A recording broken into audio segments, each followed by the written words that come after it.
GPSC દ્વારા એક અવસર મોડ્યુલનો શુભારંભ કરવામાં આવ્યો છે. આ અવસર એટલે તક.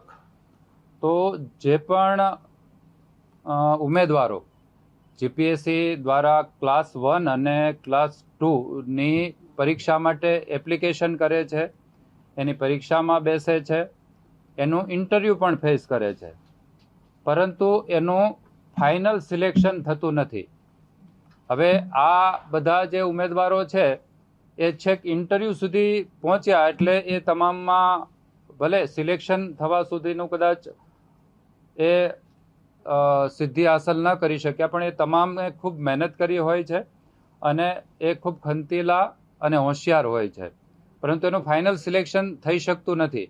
એટલે માત્ર ને માત્ર જે અરજી કરે છે અથવા તો માત્ર પ્રિલિમ પરીક્ષા આપે છે એની વાત અત્યારે આપણે નથી કરી રહ્યા, પણ કોઈ પણ પરીક્ષામાં જેમણે અરજી કરી, લેખિત પરીક્ષા આપી અને ઇન્ટરવ્યૂ પણ ફેસ કર્યું, પરંતુ એમનું ફાઇનલ સિલેક્શન ન થયું, તો આવા જે ઉમેદવારો છે એ એક લેવલના એક સક્ષમ હોય છે.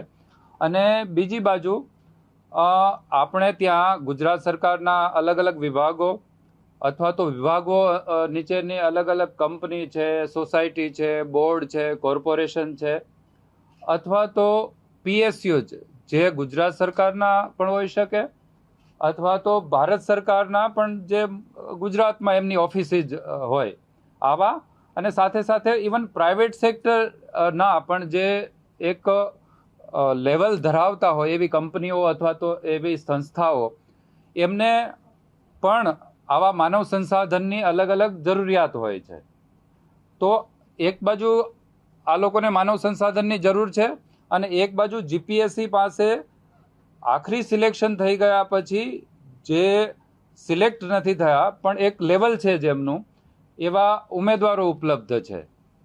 તો આવા ઉપલબ્ધ ઉમેદવારો અને આવી સંસ્થાઓ એ વચ્ચે કડીરૂપ થવાનું જીપીએસસીએ નક્કી કર્યું છે, અને જે અવસર પોર્ટલ છે એ આ સેતુ તરીકે કામ કરશે.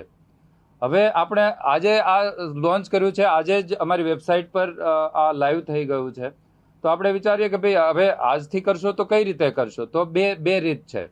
હવે આજે અમે જે આ વિદ્યાર્થીઓ હશે એનો ડેટા આ જે તે જરૂરતમંદ સંસ્થાઓ અથવા કંપની અથવા વિભાગોને આપીશું, પરંતુ અગેન આ ડેટા છે અથવા તો એ જે કોઈ ઉમેદવાર છે એનો ડેટા આપવો કે કેમ એ જે તે ઉમેદવારની સંમતિ વગર શક્ય નથી. તો આપણે એવું નક્કી કર્યું છે કે 1 જુલાઈ 2026 એની પહેલાના એક્ઝેક્ટ 5 વર્ષમાં જીપીએસસી દ્વારા જેટલા પણ પરિણામો પ્રસિદ્ધ થયા છે, પરિણામો, જાહેરાત કે પરીક્ષાની વાત નથી, પણ પરિણામો જે પ્રસિદ્ધ થયા છે એ લગભગ 400થી વધારે પરિણામો છે. અને આ પરિણામોમાં જેનું ફાઇનલ સિલેક્શન નથી થયું, પણ આ તમામ પરિણામો જેમણે ઇન્ટરવ્યૂ ફેસ કરેલું છે એવા લગભગ 18,000 જેટલા કેન્ડિડેટનો ડેટાબેઝ અમે તૈયાર કર્યો. આમાં તમામ કેડર આવી જાય, એ વહીવટી કેડર પણ આવી જાય, ડોક્ટરી પણ આવી જાય, ટીચિંગ લાઇનની પણ આવી જાય, બીજી અલગ અલગ જેટલી પણ આપણા જે ગુજરાત સરકારના 27 જેટલા વિભાગો છે એના જેટલા પણ ક્લાસ 1, 2 અધિકારીઓ છે, એની જે આ મેં તમને વાત કરી 415 જેટલા પરિણામો બહાર પડ્યા, એ તમામનો અમે ડેટાબેઝ કર્યો. 18,000 જેટલા આવા કેન્ડિડેટ છે. આવા કેન્ડિડેટનો ડેટા અમે ઓનલાઈન કર્યો, અને અમે સાથે સાથે આ જે જાહેરાત આપી આપના દ્વારા પણ આ જાહેરાત કરીએ છીએ, અમે સોશિયલ મીડિયામાં પણ આજે કરીશું. હવે આ 18,000 વિદ્યાર્થીઓ છે એ અમારી વેબસાઇટ પર જઈ એ પોતે કઈ પરીક્ષામાં ઇન્ટરવ્યૂમાં બેઠા હતા એ પરીક્ષાનો નંબર અને વર્ષ સિલેક્ટ કરશે, પછી પોતાનો કન્ફર્મેશન નંબર નાખશે, પોતાની જન્મ તારીખ નાખશે, પછી એને એક ઓટીપી જશે એ વિદ્યાર્થીને. એ ઓટીપી એન્ટર કરે ને નીચે એક સંમતિ હશે કે ભાઈ આ અવસરના હેતુ માટે હું મારો ડેટા પણ ફિક્સ છે, એવું નથી એનું તમામ ડેટા અમારે આપી દેવાનો છે, માત્ર એ જે તે ઉમેદવારનું એમનું નામ આપવાનું છે, એમનો ઈમેલ આઈડી આપવાનું છે, એમનો કોન્ટેક્ટ નંબર આપવાનો છે અને એનું એજ્યુકેશનલ ક્વોલિફિકેશન આપવાનું છે. આટલી વસ્તુ જ અમે જે તે કંપનીને અથવા સંસ્થાને આપીશું અને આટલી વસ્તુ આપવા માટેનું જ કન્સેન્ટ અમે આ ઉમેદવારો પાસેથી લઈશું કે ભાઈ આ અવસરના હેતુ માટે, એક રોજગારીના સેતુ બનવા માટે તમે આ તમારો ડેટા આવી કોઈ જરૂરિયાતમંદને શેર કરવામાં આવે એની સાથે સંમત છો. એમાં જેટલાની સંમતિ મળશે એટલા ઉમેદવારોનો ડેટા જ અમારી પાસે જે કોઈ માંગશે એને અમે આપીશું. હવે એટલે મેં વાત કરી, અત્યાર સુધી આજે જ લોન્ચ કર્યું એટલે આજથી 5 વર્ષ પહેલા આપણે માગ્યું, પરંતુ હવે આયોગે એવું નક્કી કર્યું છે કે હવે પછી જે પણ જાહેરાત આવશે તો એ જાહેરાતમાં અરજીની સાથે જ અમે આવું કન્સેન્ટ મેળવી લઈશું કે ભાઈ જો આ તમે પરીક્ષાનું ફોર્મ ભર્યું છે, આ પરીક્ષામાં તમે ઇન્ટરવ્યૂ સુધી પહોંચ્યા, ઇન્ટરવ્યૂ ફેસ કર્યું અને જો તમારું ફાઇનલ સિલેક્શન ના થયું તો અવસરના હેતુ માટે ભવિષ્યમાં આવી કોઈ જરૂરિયાતમંદ સંસ્થા અથવા વિભાગને તમારો આ ડેટા આપવા માટે સંમત છો? એ હા જેની હશે તો એને અમે આપતા રહીશું. અત્યારે અમે શું પાશ્ચાત્યવર્તી કરીએ છીએ, પેલું તો અગાઉથી જ હવે પછીથી લઈ લઈશું. સાથે સાથે અમે સરકારના જે વિભાગો છે, પીએસયુઝ છે, સરકારના બોર્ડ, કોર્પોરેશન, નિગમ, સોસાયટીઝ છે, એ તમામને પણ પત્ર લખીશું અને આ 18,000નું આજથી જ અમે કન્સેન્ટ ખોલ્યું છે.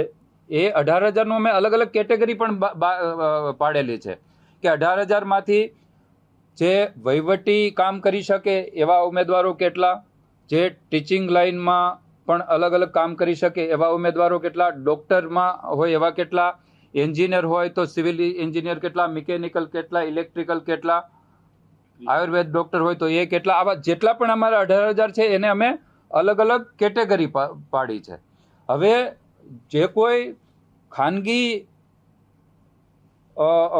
કંપની, ખાનગી સંસ્થા એને જો જરૂરિયાત હશે તો અમે એમના માટે એક ફોર્મેટ કર્યું છે કે ભાઈ આ સંસ્થા છે એને થોડુંક એસઓપી બનાવ્યું છે. ભવિષ્યમાં પછી એમાં જરૂર પ્રમાણે નાનો મોટો સુધારો વધારો થઈ શકે, પણ એઝ ઓફ ટુડે આપણે એવું કહ્યું છે કે જે આવી સંસ્થાઓ છે એ ઓછામાં ઓછા પાછલા 3 વર્ષથી સફળતાપૂર્વક કાર્ય કરી રહેલી હોવી જરૂરી છે. એવું નહીં કે કોઈ 4-6 મહિના વર્ષ પહેલા જ ખોલી છે ને અમારી પાસે આ ડેટા માગે. એટલે આ એક ક્રાઇટેરિયા નંબર 2, એમનું ટર્નઓવર અથવા તો રેવન્યુ, એટલે આખા વર્ષનું જે ટર્નઓવર અથવા રેવન્યુ છે એ છેલ્લા 3 વર્ષનું સરેરાશ 10 કરોડ કે એનાથી વધારે હોવું જરૂરી છે. ત્રીજું, પછી એમની પાસેથી અમે એક પ્રિસ્ક્રાઇબ્ડ ફોર્મેટ કર્યું છે, વેબસાઇટ પર પણ અમે મૂકી દીધું છે.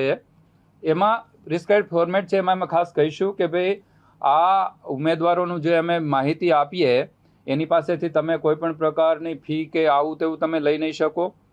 બીજું, તમે આ ડેટા માત્ર તમારા માટે જ અને આ રોજગારી આપવાના હેતુ માટે જ ઉપયોગ કરશો. આ સિવાય બીજો તમે પણ ઉપયોગ નહીં કરી શકો કે તમે આ ડેટાનો કોઈ પણ રીતે શેર પણ નહીં કરી શકો. એ તમે તમારી સામે કોઈ પણ ક્રિમિનલ કેસ થયેલો ના હોવો જોઈએ અથવા તો ક્રિમિનલમાં કેસની અંદર તમે કન્વિક્ટ ના થયેલા હોવા જોઈએ. આવા લગભગ 15-20 એ જે તે આવી પ્રાઇવેટ સંસ્થા છે એના માટેનું જે એસઓપી કમ એફિડેવિટ પણ છે. આ જે તે આ સંસ્થા છે અમને અરજી કરશે, એમાં કયા કયા પુરાવા જોડવાના એ પણ બધું લખ્યું છે.